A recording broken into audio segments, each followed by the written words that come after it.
Σήμερα θα δούμε κάποια βίντεο για το πολιτικό φαινόμενο Χριστοδουλάκης, του Πασόκ. Πάμε να δούμε το βίντεο για αρχή και θα το σχολιάσουμε. Μαζί με τους 57 συνανθρώπους μας που χάθηκαν τόσο άδικα, ως διαμαγείας μετά χάθηκαν και 3 βαγόνια. Πολύ γνωστό αυτό το βίντεο. Όταν είχαμε βγάλει εκείνο το συγκεντρωτικό για τα τέμπη που είχε γίνει χαμός, που αποκαλύψαμε τα fake news των τεμπών, ανάμεσά τους ήταν και ο Χριστοδουλάκης που έψαχνε 3 βαγόνια. Το θυμόμαστε αυτό. Το θυμήσαμε αυτό το βίντεο γιατί το είχαμε ξαναβγάλει.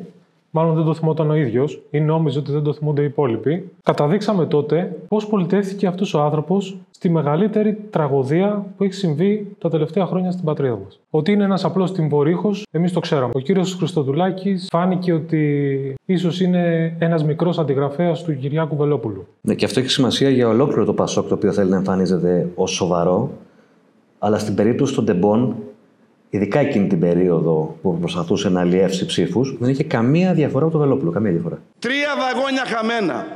Ξέρετε τα βαγόνια αυτά από πού ήρθαν? Σήμερα το λέει η Καθημερινή. Τα 3 βαγόνια ήρθαν από τα Σκόπια. Όταν το έλεγα εγώ εδώ μέσα, γελούσατε όλοι εδώ. Τι έχει στα Σκόπια? Εργοστάσιο επεξεργασίας χημικών ενώσεων για λαθρεμπόριο πετρελαίου και βενζίνης. Το είχα πει εδώ. Και σήμερα επιβεβαιωθήκαμε από την Καθημερινή. Γιατί το βάλαμε αυτό το βίντεο να το δούμε? Θα πρέπει να προσέξουμε τις ημερομηνίες. Είναι 29 Δευτέρου του 24. 1 χρόνο ακριβώς μετά την τραγωδία των τεμπών. Την ίδια ημερομηνία ήταν και η αναφορά Χριστοδουλάκη στη Βουλή. Τι έκανε λοιπόν ο κ. Χριστοδουλάκης τότε? Αντέγραφε αυτά που έλεγε ο Βελόπουλος. Ο οποίος μας έλεγε ότι δεν το έχει πει αυτός, αφού αποκάλυψαμε το βίντεο, αλλά διάβαζε, λέει, την Καθημερινή. Τι λέει βέβαια στο βίντεο? Το είχα πει, λέει, εγώ από τον πρώτο μήνα. Και μετά το είπε η Καθημερινή. Και μετά το είπε και η Καθημερινή. Ναι, το βεβαίωσε. Πάμε να δούμε το βίντεο. Και βγαίνει η έκθεση καταπέλτης. Το λέω μετά από 1 μήνα. Σας λέω ότι είναι παραπάνω τα βαγόνια. Ότι κάτι δεν πάει καλά. Ότι έχει παραπάνω η εμπορική αμαξοστοιχεία και επιβατική βαγόνια. Δεν είναι αυτά τα βαγόνια. Γιατί πήρα την έκθεση. 1 μήνα, λέει, μετά την τραγωδία, μιλούσα για τα χαμένα βαγόνια. Τι έκανε όμως όταν αποκαλύψαμε τι έλεγε στη Βουλή? Και αυτός είναι και ο κύριος λόγος που κάνουμε αυτό το βίντεο. Είναι, ωραία, είπε ό,τι είπε. Μετά, αντί να βγει να πει, ρε παιδί μου, άκου, μπορεί να κάνεις και ένα λάθος. Δεν είναι κακό στην πολιτική να κάνεις ένα λάθος. Παρασύρθηκα. Ήταν και το κλίμα της εποχής. Όχι, πάει να βγάλει εμάς προπαγανδιστές. Πάει να πει ότι δεν το είπε. Δεν το είπε έτσι. Συκοφαντίες στην ομάδα αλήθειας. Και επειδή έχουμε βαρεθεί λίγο με αυτό, είπαμε να ασχοληθούμε λίγο μαζί. απαντάμε. Κύριε Χριστοδουλάκη, για να το λήξουμε μεταξύ μας, παραπάνω βαγόνια δεν υπήρχαν, έτσι. Παραπάνω. Λοιπόν, παραπάνω βαγόνια. Σε ό,τι έχει να κάνει με τραγωδία. Δεν κανείς και θα υπήρχαν παραπάνω βαγόνια. Θα ρωτάω. Βλέπετε το λήξαμε μεταξύ μας. Εξυπνάδες της ομάδας αλήθειας. Εγώ θέλω να το λήξουμε μεταξύ μας. Είναι οι εξυπνάδες της ομάδας αλήθειας. Δεν τα έχει πει. Όλα αυτά, κύριε Χριστοδουλάκη, που κι εσείς έχετε διατυπώσει για χαμένα βαγόνια. Άλλοι στη Βουλή πολιτική αρχηγοί έχουν διατυπώσει. Πρόσεξε, υφάκι, Δεν καταλαβαίνετε. Σταματήστε τα παραμύθια. Όχι, μια χαρά καταλαβαίνουμε. Όχι, οι θεωρίες νομοθεσίας όχι σε εμάς, αλλού. Και ελληνικά γνωρίζουμε και καταλαβαίνουμε μια χαρά. Όταν εμείς μιλούσαμε για το πεδίο και τις εξεργασίες που κάνατε. Πάμε για το επόμενο. Έκανα μια αναφορά στη Βουλή για τον τρόπο με τον οποίο έγιναν οι διευθετήσεις του χώρου τις επόμενες ημέρες μετά το δυστύχημα. Ωραία. Και τον τρόπο για τον οποίο δεν προστατεύτηκε ο χώρος για να μπορούν να γίνουν επαρκώς έρευνες. Αν κάποιος νομίζει ότι εγώ έλεγα. Αν κάποιος νομίζει ότι εγώ. Τη λέξη, χάθηκαν 3 βαγόνια. Από τον τόπο του δυστυχήματος, μαζί με πάρα πολλά άλλα στοιχεία. Ο κύριος Λαζαρίδης, λοιπόν, μπορεί να θεωρεί ότι εγώ είπα ότι ήρθαν εξωγήινοι και πήραν τα 3 βαγόνια. Δεν ξέρω, εσείς το είπατε, μας εξηγείτε. Βρείτε μου, επειδή μιλάτε για διάφορες θεωρίες συνωμοσίας, άμα πίστευα, κύριε Λαζαρίδη, ότι υπήρχαν θεωρίες συνωμοσίας με τέτοιου είδους χαρακτηριστικά, θα τα είχα ξαναπεί και κάπου αλλού με τις διατυπώσεις. Γιατί τα είπατε από την ώρα. Τι μας έλεγε ο κύριος Χριστοδουλάκης, ότι δεν έπρεπε να σηκώσουν τα βαγόνια να δουν αν υπάρχουν άνθρωποι από κάτω? Όταν είχε πάει ο κύριος Ανδρουλάκης στον τόπο του δυστυχήματος, είχε πει μην πειράξετε τα βαγόνια? Όταν το έλεγε η πυροσβεστική. Το οποίο έχει βγει το βίντεο, το εξηγούσε η πυροσβεστική εκείνη την πρώτη στιγμή τι γινόταν. Και κουνάει το κεφάλι του, γιατί αυτά έπρεπε να γίνουν. Δεν είχε ρωτήσει τον Χριστοδουλάκη τι έπρεπε να κάνουν, που είναι επιχειρησιακός.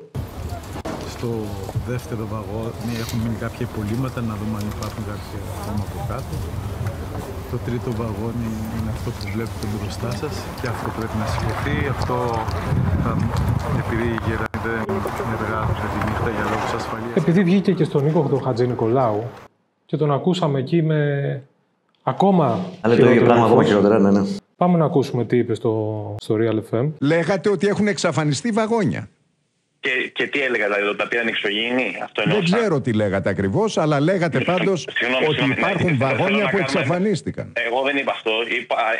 Μισό λεπτό τώρα. Επειδή θέλω να κάνω μια σοβαρή κουβέντα και όχι κουβέντα στη βάση τη προπαγάνδα ομάδα αλήθεια. Ωραία. Εγώ έκανα μια αναφορά σοβαρή στη Βουλή. Κουβέντα κάνουμε, γιατί το λέω σε εσάς για να απαντήσετε. Ωραία. Εγώ έκανα μια αναφορά στη Βουλή για τον τρόπο με τον οποίο αλλοιώθηκε ο χώρος του δυστυχήματος αμέσως μετά. Λέω να κρατάμε ένα επίπεδο στη συζήτησή μας, γιατί καλή η προπαγάνδα κάποιων άλλων, αλλά υπάρχει και ένα όριο. Προσβάλλει και το δημοσιογράφο εδώ. Αποφασίσαμε λοιπόν, επειδή βγήκε με αυτό το υφάκι και λέει: βρείτε μου μία δήλωση, δεν θα τα ξανάλεγα εγώ κάπου, να του παρουσιάσουμε 3 δηλώσεις. Όχι μία. 3.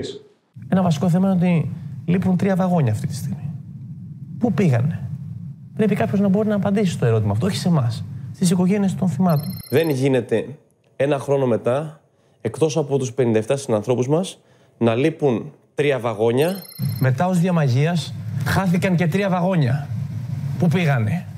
3 δηλώσεις. Τι έκανε λοιπόν ο Πράσινος Βελόπουλος? Είχε πάρει σβάρνα τα κανάλια και έλεγε ότι έχουν χαθεί 3 βαγόνια. Αυτά που λέγε ο Βελόπουλος. Επειδή όμως τον πείραξε το βίντεο που βγάλαμε, έδωσε και μια απάντηση. Πάμε να τη δούμε. Εμείς είπαμε ότι στην πολιτική πρέπει να έχεις θάρρος, ακόμα και αν κάνεις λάθος, να το παραδέχεσαι και να ζητήσεις συγγνώμη. Βγαίνει εδώ και λέει τελικά το είπα. Σας παραθέτω, λέει τι είπα και στο Sky, γιατί το συνέδεσα με τον τόπο του δυστυχήματος, που δεν το συνέδεσε ο αρχηγός του, αλλά μακριά από μας οι θεωρίες συνωμοσίας. Επειδή αυτό το πανηγυράκι το συνεχίζει το Πασόκ πολύ, θα πρέπει να θυμίσουμε λίγο πώς πολιτεύτηκαν στην υπόθεση των Ντεμπών. Να πάμε να δούμε καταρχάς τον Νίκο τον Ανδρουλάκη, όταν πήγαινε στη Βουλή και ρώταγε ποιο είναι το άγνωστο καύσιμο. Αναζητούμε ακόμη να μάθουμε ποιο είναι το άγνωστο καύσιμο που προκάλεσε την ανάφλεξη. Έψαχνε άγνωστο καύσιμο ο αρχηγός του Πασόκ ή της Πράσινης Ελληνικής Λύσης. Στην περίπτωση των Ντεμπών το είπαμε, είναι ίδιο πράγμα. Πάμε να δούμε το βουλευτή του Πασόκ τι έλεγε. Παρασκευαίδης. Έγινε έκρηξη και δεν υπάρχουν εκρηκτικά. Μα εδώ ο κόσμος βλέπει μια έκρηξη μανιτάρη που δεν ξέρω κι εγώ πόσα εκρηκτικά υπήρχαν μέσα και τι είδους εκρηκτικά. Γι' αυτό φρόντισαν αμέσως να τα εξαφανίσουν. Εκρηκτικά. Φρόντισαν να τα εξαφανίσουν. Έχει στοιχεία το Πασόκ. Είναι που δεν υποστηρίζουν θεωρίες συνωμοσίας. Ο κύριος Νικητιάδης. Πάμε να δούμε κι άλλους σοβαρούς. Είναι προφανές ότι όταν έχεις 57 φόνους εκ των πραγμάτων, είναι λογικό να υπάρχει και μια καθυστέρηση. 57 φόνοι, ναι. Και πάμε τέλος να δούμε και την κυρία Πατσίδη, η οποία με άλλο κόμμα έβγαινε, μίλαγε για παιδιά που σκοτώνει η κυβέρνηση. Αλλά το ήταν σε άλλο κόμμα και πήγε στο Πασόκ μετά από λίγους μήνες, δεν αλλάζει ο άνθρωπος. Δηλαδή, επειδή άλλαξε κόμμα, αυτά που έλεγε πριν 2 μήνες δεν ισχύουνε. Ναι, αλλά οι θέσεις της ήταν γνωστές και τις αγκάλιασε ο Νίκος Ανδρουλάκης, βάζοντάς τη στις τάξεις του Πασόκ, της Πράσινης Ελληνικής Λύσης. Το έγκλημα των Ντεμπών, με 57 αγνοούμενους, με άλλους ακόμη που δεν ξέρουμε πόσοι είναι οι νεκροί. Από τη μία διώχνετε τα παιδιά από την Ελλάδα με τις πολιτικές σας. Αυτά που μένουν τα σκοτώνετε. Αυτά για να ξαναγνωριζόμαστε σε αυτή τη χώρα. Και να βλέπουμε ποιοι είναι. Και να βλέπουμε ποιοι συκοφαντούν και πώς στην ομάδα Αλήθεια. Και ο κόσμος από τα βίντεο που παρουσιάζουμε βγάζει τα συμπεράσματά του. Πάμε να δούμε τι έλεγε ο Πράσινος Βελόπουλος για την ομάδα Αλήθεια. Εσείς ο ίδιος μιλήσατε στη Βουλή για τα χαμένα βαγόνια. Και τι εννοούσε, κυρία Ζούκου? Αυτό που εννοούσατε. Όχι, πείτε μου, τι ότι εννοούσα. εξαφανίστηκαν, χάθηκαν. Με ένα μαγικό τρόπο ήρθαν εξωγήινοι και τα πήραν. Όχι ότι αλλοιώθηκε ο χώρος του δυστυχήματος. Ότι ήρθαν εξωγήινοι. Λοιπόν, μισό λεπτό, δεν είναι σημαντικό γιατί τα λέει η ομάδα Αλήθεια αυτά. Ποια είναι η συνωμοσία σε αυτό που είπα? Τι. Μαζί με τους 57 επατεχαμένους χάθηκαν, εξαϊλώθηκαν. Και τα έχει πάρει η ομάδα Αλήθεια και έχει δημιουργήσει εκείνη διάφορες θεωρίες συνωμοσίας. Το πιο αστείο από όλα, ξέρεις ποιο είναι? Ότι αυτός ο άνθρωπος ήθελε να παίξει κεντρικό ρόλο. Εμφανιζόταν ως σοβαρός που μπορεί να είναι. Στον χώρο της κεντροαριστεράς. Ναι, μπορεί να είναι και ηγέτης δηλαδή.